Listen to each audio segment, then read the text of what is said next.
I'm not used to the weather yet.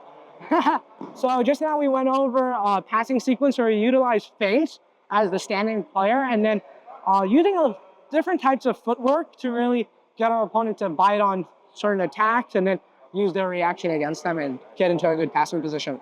This originated from Tiger Toto? No, Thailand Galpro was the initial inspiration for that. Makes sense. Yeah, no. So what was the inspiration?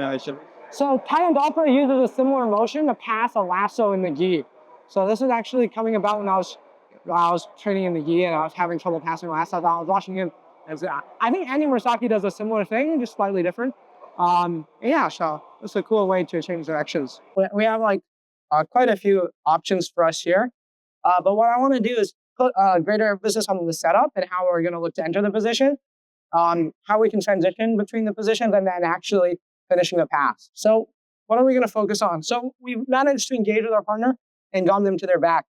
So here what I want to do is try to get an advantageous angle on my partner. So I don't want to just move to one side and he's playing guard here, and now he's able to set up his guard as I enter my passing position. I want to try to force an overreaction on my partner's end. So the way we can start looking to do this is by feinting. So we can feint to varying degrees, whether it be more just turning our knees in one direction, and as they react to this, we can move to the opposite side. Or if they're not biting on the feint, we can use more convincing feints where we bring our foot across, right? And we can push off of this, switch sides, or even just flicking it to one side. Oftentimes we can get a reaction. It's usually dependent on how our opponent may react. So this is something that you're going to have to really focus on, because like if I turn my knees and he doesn't react, from here we can actually just feint going to one side, he faces, okay, I go back to the other side. In terms of footwork, there are a few different types of steps we can make. Generally, in terms of the initial feint, I will favor doing either an outside step, and I can start switching to a cross step, or I go cross step and I switch to an outside step. And so those are generally like the initial feints that I like to do. And then one of my favorite ways to use these in conjunction is by taking an outside step, and then he fakes. I take a cross step, and I feel like he's following me really well. But I feel like from here, going outside step again is a little bit risky, especially if we're at a closer distance. He may be able to get connection on me. So I like to use a back step from here. So I start looking to feint. I go this way. He faces me. I'm going to take my leg back, and I'm going to use this as a means to cut an angle. And the reason why I like using this, as opposed to a lot of the other ways to cut an angle in terms of footwork, is I can continue to put pressure into my partner. Because instead of using my lead leg to change directions, I'm actually using my rear leg to change the angle. And from here, I'm able to bring my rear leg back. I get to this advantageous passing position. And from here, understand that I've engaged with him in a situation in which his hips are no longer facing me. So that doesn't necessarily mean that that will always be the case. But what I can do, especially once I've gotten here and his hips aren't facing me, as he looks to face me, I can start looking at times my attacks. As opposed to if he was facing me initially, like let's say I'm moving here and he's facing me, now it's a lot easier for him to defend a lot of my attacks and get good frames, get good glitch, etc. So if I can actually do the sequence where I take an outside step back, I go across, he faces me, and I use this back step. I bring this leg out. Now I've managed to cut an angle while he's facing in the complete opposite direction to where I'm at. And so from here, we can start looking to finish the pass, or we can start anticipating him facing back up to us. And once he faces back up, it's very easy for us to start looking at good passing grips. In terms of the passing positions we're going to talk about, we'll do this just real quick. And then the passing position we want to talk about is either this kind of like leg drag camping position or this kind of knee cut position. So this is generally going to be all from him trying to face us. Or if we end in a position where it's easy for us to pass, right? So we do this footwork, we go out, he comes here, and I manage to cut, and I actually finish the pass. Great. But the likelihood is they're going to push you away, they're going to try bringing you in, and then we get to this passing position. I generally, especially for the goal of passing, prefer my knee to the inside of his hip. We can play with the knee outside here for usually the purpose of preventing them from being able to heist. But if I really want to achieve a pass and pin my partner, I want my knee over. So understand, we talked previously about the heist leg. This is kind of the same idea where I don't want to just hold on to and engage passing from way far out. especially if I want to keep my partner down. But if I'm here, I'm passing, Dima can clearly start looking to stand. I really want to stay engaged with him. So as I go here, I fake this, I go across. I'm keeping my leg wedged underneath his highest leg. So now when he tries to just stand up, he's not going to be able to turn into me. If he does choose to turn away, because I'm not dealing with his highest leg, now there's the risk of back exposure. We can start looking to attack a turtle. So this isn't as much of an issue as him turning into us, because if I'm here and he manages to get from form of grip, and then now this could be problematic for me because he can actually attack me. So we do this outside step, cross step, he faces, I use this back step. As he faces us, we can start looking to go either knee cut or kind of leg drag position. And then for the last teaching portion, we'll talk about how we can actually look to pass and deal with frames from there. Any questions? So a little bit of footwork and how we can start looking to feint and get a reaction out of our partner from the passing position. All right? All right, see, 1, 2, 3. So from here, we've managed to actually get our opponent down. I'm gonna fake one way, he reacts, I go cross, and he's really sharp. Because if I feel like I get a great angle straight away, I'll finish the pass. But if he's sharp and not necessarily biting on all my feints, then that's when I start looking to use this back step. I go hip to hip.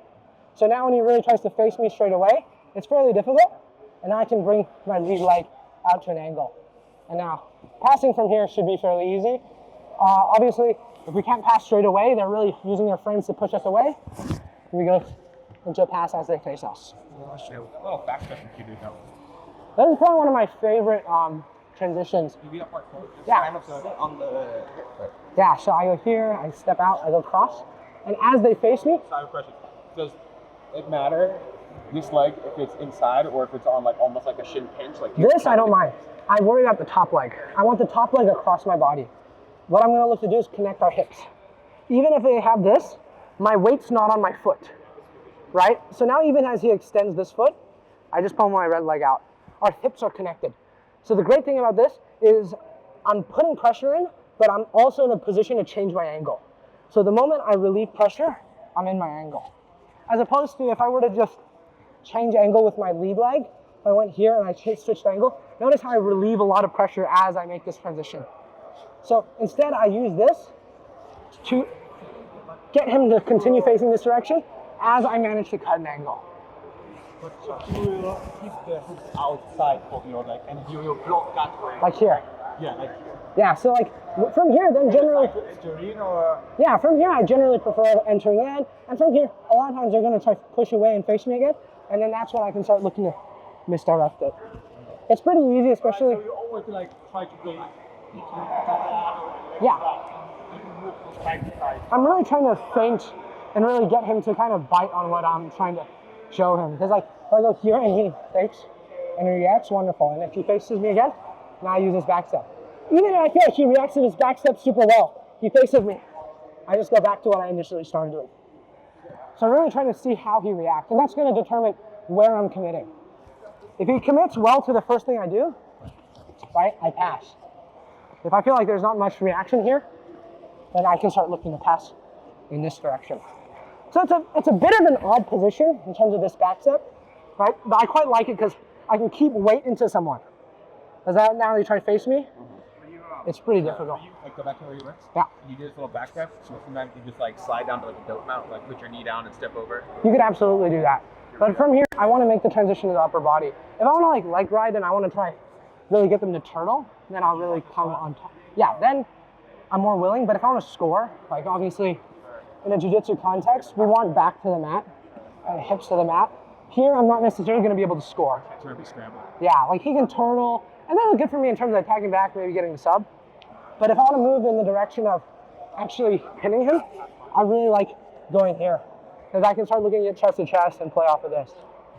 Obviously, there are ways we can do it off of the leg ride, but then it's going to be a little bit more sophisticated. I think it's more difficult. Also using your like biceps to control the legs, right? Yeah, somewhat. Like a lot of this footwork initially was inspired by Tynan Dalpra. And he did this in the gi against the lasso. So I pretend like you're lassoing me. I go, throw this in. He did a good job of pressuring in, and then he would use this to come across. So it's kind of a very similar theme, but now we're using a lot of the feints to set up this kind of movement, right? And then from here, we can start looking at pin here, and finish the pass. So the moment when you decide to switch to leg drop, use your leg drop. I use the back step, yeah. The back step. Yeah. So let's say Once I feel like he's really committing and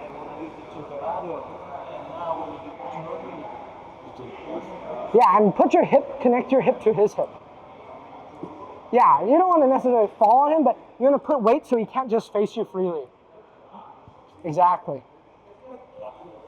And whenever I try to use the connection rods, this is for the adult, and the leg drop is to be here.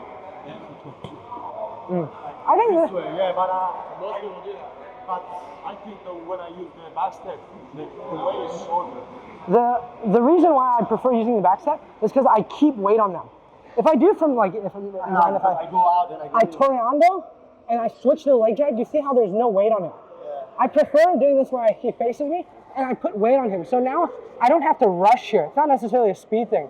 And like he tries to face me, I have a fair bit of weight in him. I'm in such a good position to pass. That makes sense? Yeah, which meant. Yeah, this is I use this a fair bit in my competition. Like I've had a fair bit of success with it.